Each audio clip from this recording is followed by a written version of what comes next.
Sometimes it doesn't take much to reach perfection. All you need is a final brushing, and the result will be there in the form of, in this case, one of the finest SUVs around.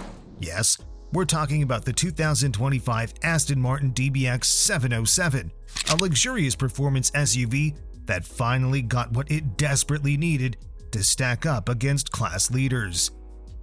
Are these changes enough? We're about to see in the next few minutes, so make sure to stay with us and check if the new DBX is really as special as some claim. Although it seems like it was yesterday, Aston Martin's SUV was released in 2020, 4 years ago. So, it's the perfect moment to do a mid-cycle refresh, especially if we consider that the initial version wasn't exactly flawless. Okay, it looked and performed great, but there was still room for minor improvements aesthetically. More importantly, Aston Martin engineers finally addressed all those interior issues, particularly the outdated infotainment system. A new one is here, significantly better in all aspects, while the dashboard and the rest of the cab also received a complete makeover with new design and materials. Finally, Aston Martin realized that buyers are not exactly into entry-level versions, so they added more standard equipment and removed the base powertrain from the offer, meaning that the DBX 707 remains the only one you can get. All in all, this was a pretty comprehensive update with all kinds of novelties. Naturally, we'll start with the most important one, the new interior. Aston Martin, one of the most prestigious luxury car makers in the world, was not resistant to the SUV mania. Just like Rolls-Royce and Bentley, it needed something with higher ground clearance to improve its financial balance. But things haven't been going great so far. It remained overshadowed by the Bentayga, Cullinan, Urus, and others, and if you wonder why, let's say it wasn't good enough, at least some of its aspects. The thing is that the DBX came heavily based on the DB11, and we all know what the biggest problem with the previous generation of the brand's most iconic model was. Yes, we're talking about the interior. More importantly, we're talking about that quite underperforming infotainment system that dates back to some quite old Mercedes-Benz models.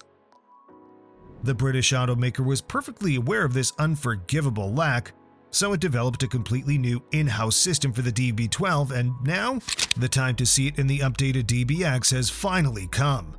The new system is here, and guess what? It's still far away from being flawless. 10.2 inches diagonally is not particularly large these days, especially at this price range, while the screen laid-back position indicates that there's going to be a lot of reflections in seasons when the sun is bright and high enough. Neither the software is perfect. It still has some odd solutions in terms of navigation when you have to dive deep into the menu to engage certain functions and features. All in all, remembering how awful the previous infotainment system was is a huge mitigating circumstance for Aston Martin, and if we want to be objective, we would probably put something like this: the new infotainment system is way better than the old one, definitely. But is it something you expect from a $250,000 SUV? Not really. Of course, the infotainment system isn't the only major novelty that comes with the Aston Martin DBX 707. Although the previous dashboard looked nice, it looks like the manufacturer wanted to remove everything that would bring memories of the awkward infotainment system back. In other words, the whole dashboard design is new and, once again, it used the same design as the sports coupe relative, this time a way better DB12. The dashboard utilized a more stylish, more elegant design, while the presence of even finer materials was also notable. Besides the dashboard, the center console is also all new, and once again, the DB12 is the main donor.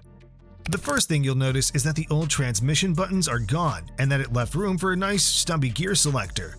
Furthermore, it's easy to notice all those physical controls, which is probably the thing we like the most, to be honest. We're getting a little bit tired of all those digital controls. When it comes to climate, volume, and other audio functions, physical controls feel way more natural in our book, especially when there are knobs, buttons, and switches of high quality, like it's the case with this SUV. Probably the most favorable are those small buttons for drive modes, adaptive dampers, and exhaust loudness. All in all, there is a lot to like about the new interior design, though we have to say we're not exactly fans of that surrounding high-gloss black plastic that acts like a real magnet for fingerprints. Some would say that so many things needed to be done on the inside that Aston Martin was left without the time and resources to pay attention to the exterior. We don't believe that's true, of course. It's rather that the initial exterior design was executed so well in a typical Aston Martin fashion that there was really no need for any modification. The familiar aesthetic elements, including the recognizable hood and headlights, are still there, representing the continuation and further evolution of the brand's design language established decades ago. In other words, there's no sign of a mid-cycle refresh, as the grille, headlights, and pretty much the whole front-end design remain untouched. Only when you look really closely, you'll notice that there are, for example, new door handles that now automatically fold out when unlocking the car. Another close look, and you can notice new frameless side mirrors with integrated parking cameras. Another very subtle change was the introduction of the new Aston Martin badge, while the new SUV also stands out with a couple of new wheel designs. Along with them, the most prominent exterior changes are actually new color options. Other than these minor tweaks, the overall design remains pretty much untouched. The same thing is with the chassis, suspension setup, and pretty much everything else under the sheet metal. The suspension continues to impress with its flexibility, with a combo of air springs, adaptive dampers, and active anti-roll bars that make the vehicle engaging to drive but also quite comfortable even on non-ideal roads at lower speeds. Still, it was hard to hide the fact that this SUV weighs nearly 5,000 pounds, which, in combination with raised ground clearance, still offers a bit of body lean in corners, something you wouldn't usually expect from a vehicle with Aston Martin on the hood. On the other hand, we really don't have any complaints against the braking, and it's not just about the massive 16.5 and 15.4-inch discs, front and rear respectively. The brake pedal feels really nice and well calibrated to ensure smooth delivery no matter the driving style. The reason why we named this video the 2025 Aston Martin DBX 707 is pretty clear. The British automaker decided to drop the base version with 542 horsepower. The only one remaining in the offer is the so-called 707 with 697 horsepower.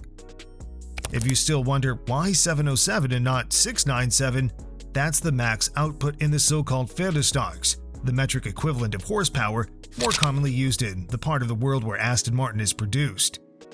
In any case, the well-known Mercedes-AMG-sourced 4-liter twin-turbo V8 remains largely the same, with the max torque of around 663 pound-feet, though the manufacturer claims a couple of tweaks to be made. For example, the active exhaust system has been tweaked and brings a little bit better note at lower revs, but all in all, the overall performance remains pretty much the same. Also the same is the AMG 9-speed automatic transmission that features a wet clutch instead of a classic torque converter, which provides a more engaging launch and quicker changes, but has its limitations too, especially during slow rides and gentle starts when things can be not so smooth. On the other hand, those looking for an engaging ride will enjoy quick, seamless, and perfectly timed shifts, as well as the fact that there's launch control, as well as a full manual control mode. Furthermore, even though this is essentially an all-wheel drive SUV, there's an electronic differential with a super fast locking rate that allows all the torque to be sent to the rear wheels, turning this SUV into a rear-wheel drive car practically. What does all this mean in the world of metrics? Let's just say that 0 to 60 takes a tiny bit over 3 seconds, so we're definitely talking about one of the quicker SUVs around. 0 to 100 miles per hour, you'd be there in less than 8 seconds if you sit behind the new steering wheel of the DBX 707, while a quarter mile takes no more than 11.5 seconds. Finally, a top speed of 193 is something that puts this Aston Martin on par with the hottest variants of the Porsche Cayenne, Lamborghini Urus, etc. Even the fuel economy isn't all that bad, considering 15 mpg city, 20 mpg highway, and 17 mpg combined. As for the pricing, things are 50% simpler than they used to be before the mid-cycle refresh. As mentioned, the base version is gone, so the only variant you can get is the DBX 707, which starts at around $253,000. Too much money or not, we won't judge. Still, the fact is that the new version comes with significant improvements, especially on the inside, and that you finally get features you'd normally expect for this money and, more importantly, from a brand with such a reputation. There's a new, much better infotainment screen, along with a new digital instrument cluster, as well as a wireless smartphone integration which, blended with already proven performance capabilities, takes the overall driving experience to a notably higher level. What do you think about the 2025 Aston Martin DBX 707? Were interior changes enough? Or maybe there should have been a few more exterior updates? Let us know in the comments, and don't forget to subscribe. Thanks for watching, and see you next time.